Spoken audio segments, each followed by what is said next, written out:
Halo guys, Assalamualaikum warahmatullahi wabarakatuh. Perkenalkan, nama saya Samsul Arif, mahasiswa D3 Mesin Otomotif, jurusan Teknik Mesin, Fakultas Teknik, Universitas Negeri Malang.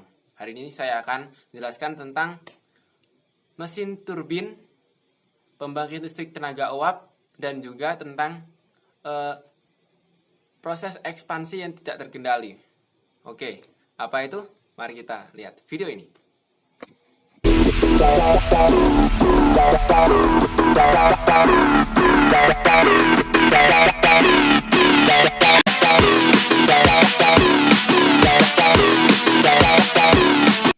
Oke, seperti yang kita ketahui bahwa mesin panas menghasilkan energi kerja, sedangkan energi kerja dapat dengan mudah diubah ke dalam bentuk energi lain. Namun mengubah energi ke dalam bentuk kerja itu udah sulit. Pekerjaan mekanis dilakukan oleh poros atau komponen penerus putaran lainnya. Misalnya dikonversi menjadi energi internal dalam air untuk menggerakkan turbin, dan apabila panas dari air dipindahkan akan menyebabkan poros tidak berputar. Ya, itu biasanya terdapat pada mesin turbin tenaga uap, pada pembangkit listrik tenaga uap itulah. Nah, dari teori ini dapat disimpulkan bahwa pekerjaan dapat dikonversi menjadi energi panas secara langsung ya. Namun mengubah energi menjadi kerja itulah yang membutuhkan perangkat khusus. Ya, perangkat ini disebut namanya mesin panas. Nah, mesin panas sangat berbeda dengan ya satu sama lain karena dibagi menjadi sumbernya atau mungkin perangkatnya. Nah, seperti itu. Nah, dapat dikarakteristikkan sebagai berikut. Satu, mesin panas menerima panas dari sumber yang bersuhu tinggi seperti sinar matahari, minyak, atau reaktor nuklir. Ya bisa dan lain-lain lah. Dua, mesin panas yang merubah energi ke dalam bentuk kerja. Karena biasanya ada mesin panas yang hanya merubahnya dalam bentuk fluida kerja. Contohnya saja pompa panas, itu hanya merubah fluida yang bersuhu rendah ke fluida suhu tinggi, atau mungkin sebaiknya pada refrigerator. Selanjutnya yang ketiga, mesin panas melepaskan panas pada wadah yang bersuhu rendah. Nah, biasanya pada kondensor, pada sistem AC. Nah, 4, mesin panas yang beroperasi dalam suatu siklus. Ya, seperti yang kita tahu, mesin panas itu bekerja pada suatu siklus. Mesin panas dan perangkat siklik lainnya biasanya melibatkan fluida ke dan dari mana panas ditransfer menjalani siklus. Fluida ini disebut dengan fluida kerja.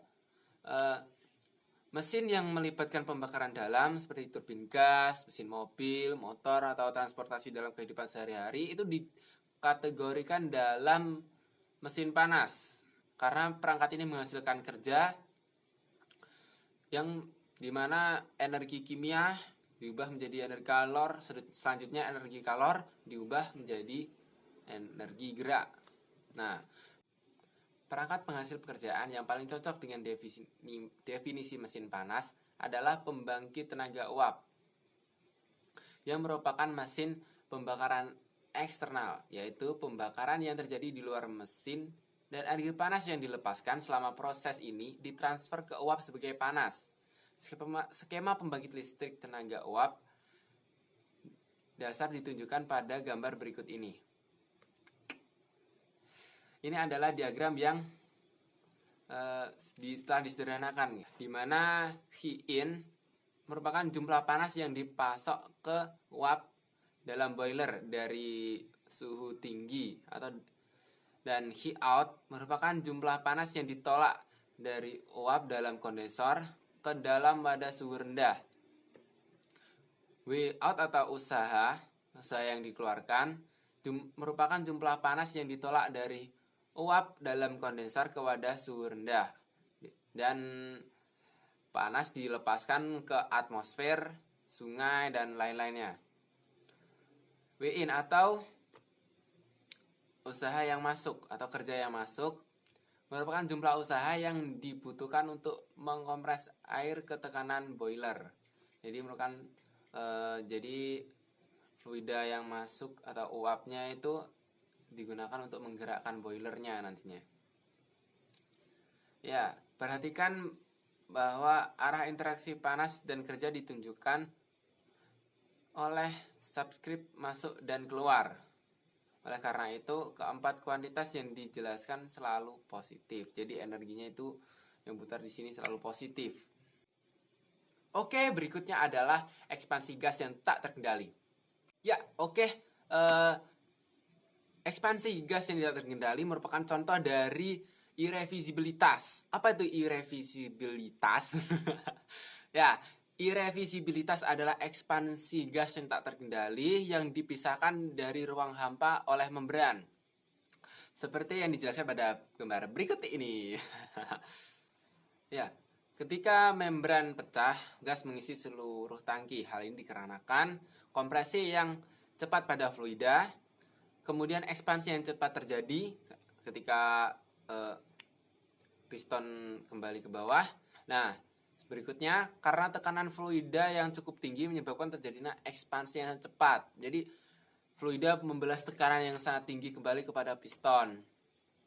Nah, satu-satunya cara untuk mengembalikan sistem ke kondisi semula adalah mengkompresnya ke volume awal saat mentransfer panas dari gas hingga mencapai suhu awalnya. Dari pertimbangan konversi energi itu bisa dengan mudah ditentukan bahwa jumlah panas yang ditransfer dari gas sama dengan jumlah pekerjaan yang dilakukan pada gas oleh lingkungan. Pemulihan lingkungan melibatkan konversi panas dan ini sepenuhnya bekerja yang akan melanggar hukum kedua. Oleh karena itu, ekspansi gas yang tidak terkendali adalah proses yang tidak dapat dibatalkan. Oke, itulah video penjelasan saya. Mohon maaf jika masih banyak sekali kekurangannya. Ya, saya Samsul Arif mohon undur diri. Assalamualaikum warahmatullahi wabarakatuh.